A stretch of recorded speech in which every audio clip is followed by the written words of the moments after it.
Bonjour, bonjour, j'espère que vous allez bien. Moi, je vais super bien comme d'habitude. N'oubliez pas de partager, de liker et de vous abonner. Surtout, mettez le pouce en l'air pour encourager les histoires d'Akuma. Bienvenue dans les histoires d'Akuma. À travers nos histoires, nous donnons des conseils et nous tirons chacun une morale.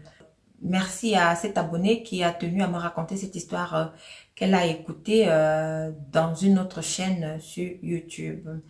Alors, c'est l'histoire d'une famille qui était extrêmement riche. Ça veut dire les parents, en fait, les enfants, eux, ils n'étaient pas riches, c'était les parents qui étaient riches.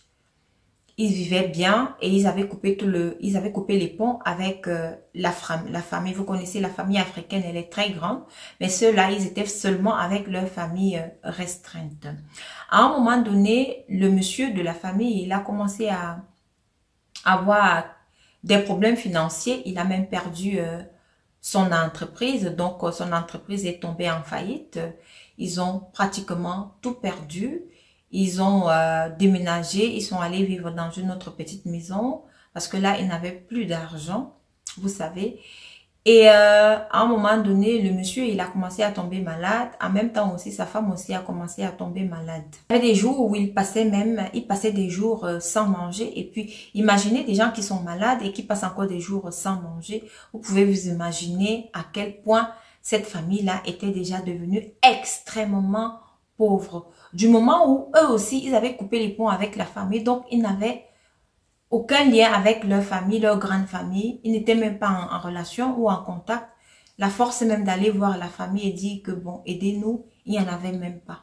La fille et les deux enfants que cette petite famille avait eu, la fille, elle avait 21 ans et le garçon, lui, il avait que 18 ans. Ainsi que les deux, donc, manque de moyens, ils ont abandonné leurs études. Ils ont donc commencé à faire des petits boulots pour pouvoir subvenir à leurs besoins de tous les jours. Des boulots tels que aller laver les vêtements dans les habits dans les maisons des gens. Tu finis de laver, on te donne quelque chose. Et puis son frère aussi qui allait faire des gardiennages et ainsi de suite.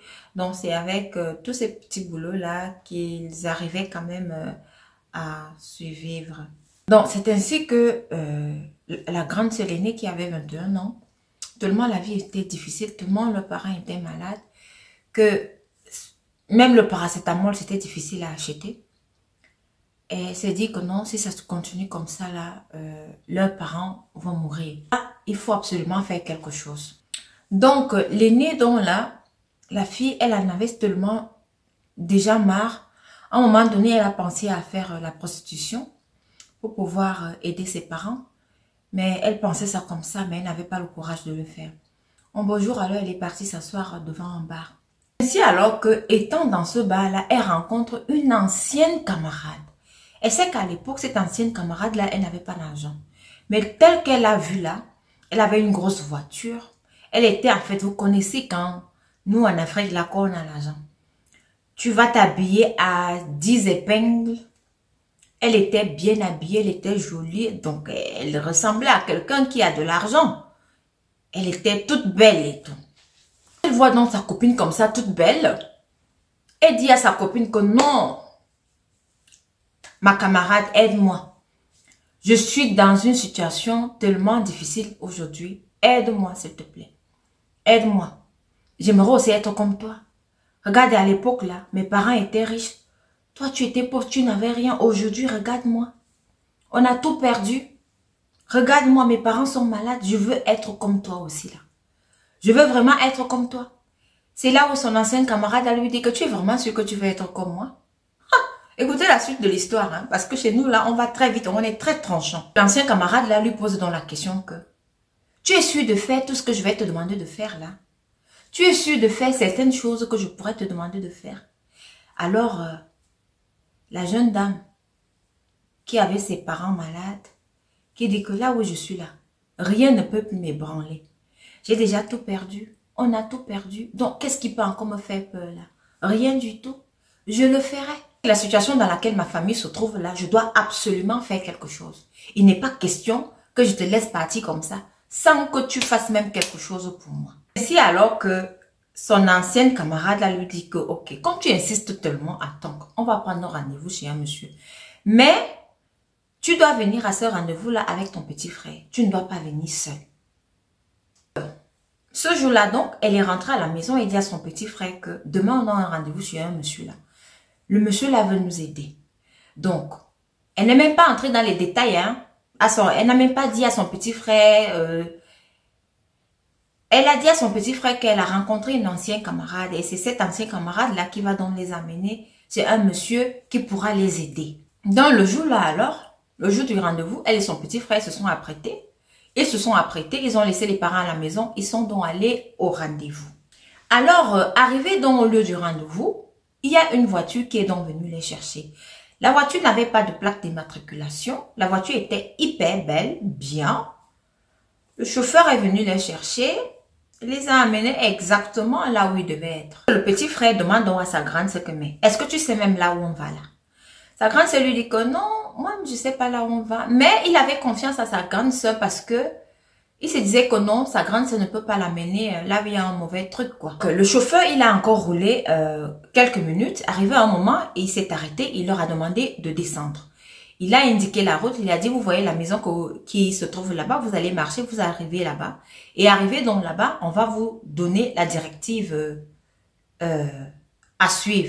Lorsqu'ils sont arrivés dans la maison, dans cette maison-là, il y avait un monsieur qui les attendait et il se faisait déjà tard. Ça, c'était déjà la nuit. Et que le monsieur leur dit donc, bon, quand vous allez là-bas, vous allez voir telle chambre. Et c'est là-bas que vous allez partir. Quand ils arrivent donc, ils regardent. La porte de cette chambre-là était déjà entretrouverte. On dirait même que en fait, on était en train de les attendre. Quand ils rentrent donc dans la chambre-là, elle dit, elle trouve un monsieur là-bas, il était hyper beau, un monsieur bien parfumé, très élégant, et le monsieur avec une bague. Et cette bague-là, le monsieur ne faisait que tourner la bague autour de son doigt. Lorsqu'elle observa donc le monsieur attentivement, elle a commencé à avoir des idées dans sa tête. Elle s'est dit que non, peut-être que le monsieur va vouloir coucher avec elle et qu'elle-même intérieurement, elle s'est dit que non, si ce n'est que pour coucher avec le monsieur, je suis prête, je peux le faire. Parce que là où je suis là, je dois sortir mes parents de cette situation. Cette situation de pauvreté là, j'en ai absolument marre. Monsieur regarde donc la jeune dame et lui dit que bon voilà, tu es arrivé avec ton petit frère comme prévu. Elle dit oui, c'est mon petit frère. Et il lui pose la question, j'espère que ta copine là, elle t'a bien expliqué. Elle dit oui. C'est alors que le petit frère regarde sa sœur. Il pose la question à sa sœur, mais on est où ici? Qu'est-ce qu'on est venu faire ici? C'est ainsi que le monsieur donc regarda dans la grande sœur et lui posa donc la question de savoir que tu n'as pas expliqué à ton petit frère avant de venir ici. Tu n'as pas vraiment expliqué ce que vous êtes venu faire ici. Le monsieur dit donc, je suis là pour vous donner de l'argent. Ta soeur, elle ne t'a pas dit, je suis là pour vous donner de l'argent. Mais à une seule condition. Toi, tu dois coucher avec ta soeur. Et il dit à l'aîné, à la fille que ton petit frère doit te sodomiser. Le petit frère crie au scandale. Il dit non, il ne peut pas faire ça. En aucun cas, il ne peut pas faire une chose pareille. C'est ainsi que la grande sœur, elle est restée là, elle s'est mise à pleurer.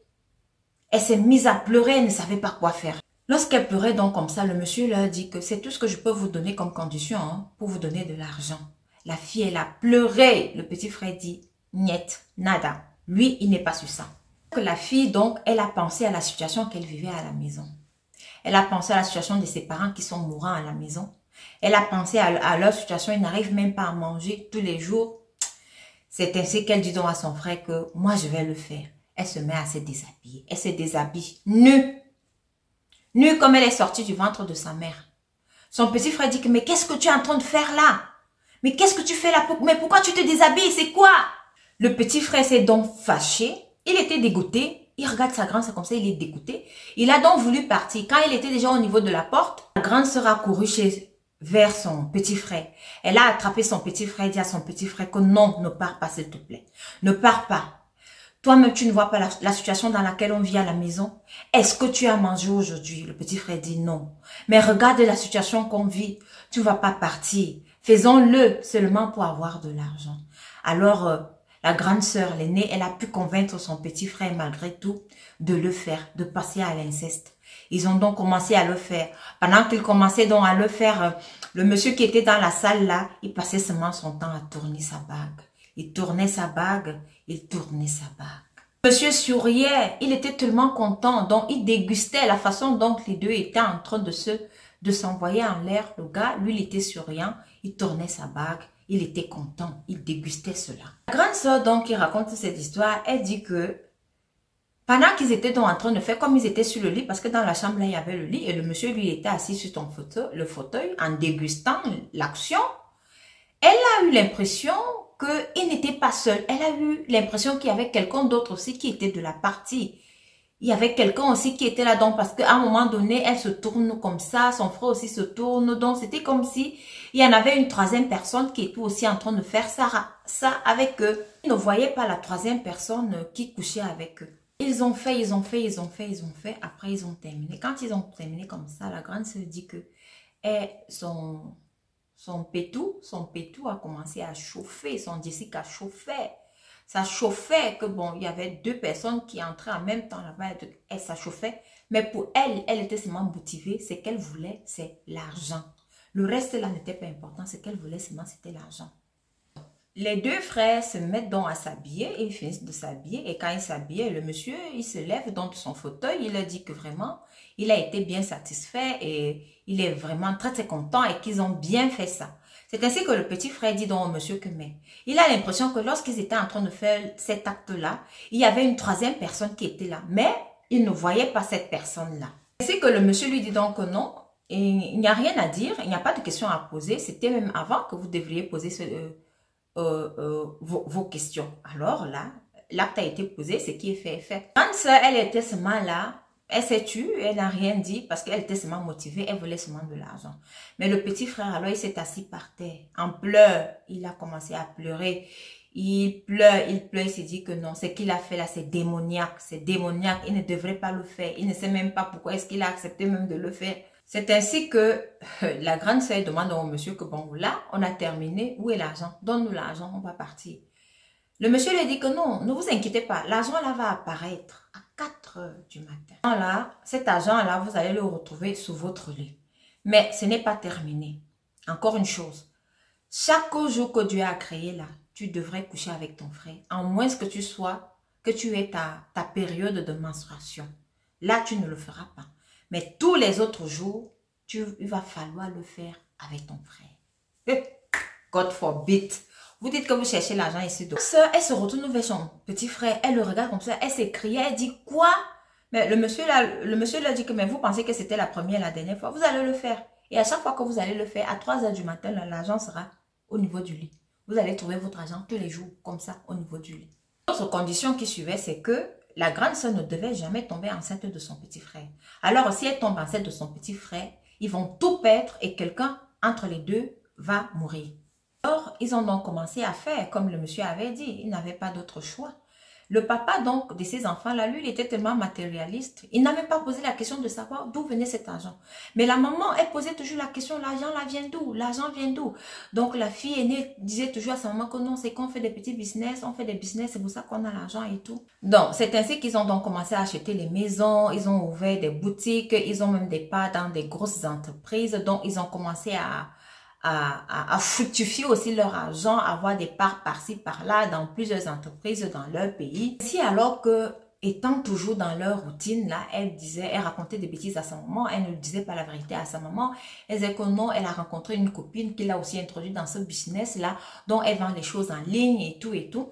Entre parenthèses, les filles qui vendaient les choses en ligne, là, oh, je passais seulement. Donc, à un moment donné, elle est donc tombée enceinte de son petit frère. Quand elle est tombée enceinte comme ça, elle s'est dit que là, maintenant, elle va faire comment? Qu'est-ce qu'elle va faire? Elle est partie à l'hôpital, elle a pris un rendez-vous pour faire un avortement. Non, mais chaque fois qu'elle avait rendez-vous avec le médecin, elle arrivait là-bas, on dit que non, le médecin, il a eu une urgence, il est parti, donc elle revenait, elle refaisait rendez-vous. Donc, elle-même dit que, devant la télévision, elle dit qu'elle a l'impression que l'esprit là, et qu'ils ont été piégés par cet esprit-là, parce que chaque fois qu'elle veut partir, elle veut vraiment élever cet enfant. Il n'y a pas moyen. Donc, l'enfant a évolué, le ventre est gros. Et c'est la raison pour laquelle elle est donc passée à la télévision. Elle dit, là où elle est là, Elle va tout perdre parce que tous leurs business vont brûler, tout ce qu'ils ont vont brûler. Et ça, elle ne veut pas. Elle veut seulement, elle veut de l'aide. Si on peut l'aider, elle et son petit frère à sortir de là, mais garder les biens. Très amusant. Alors, à travers cette histoire, tout ce qui passe par des moyens mystiques là pour avoir de l'argent, il y a toujours des conséquences. Je vous dis tous les jours ici là que le diable donne avec la main gauche et il prend avec la main droite. Et vous savez que lorsqu'il prend avec la main droite, il prend tout et beaucoup. Mieux vaut ne même pas aller là-bas. Attendez votre temps parce que le temps de Dieu n'est pas le temps des hommes. Le temps de Dieu n'est pas encore arrivé. Quand vous avez vos business, quand vous avez vos problèmes, mettez vos genoux au sol, priez, il va vous répondre. On dit dans la Bible que Dieu, il est bon, mais il agit lentement. Faites très attention. Très, très attention. Ce genre de conditions, c'est démoniaque. C'est la catastrophe. Merci de m'avoir écouté et rendez-vous à la prochaine vidéo.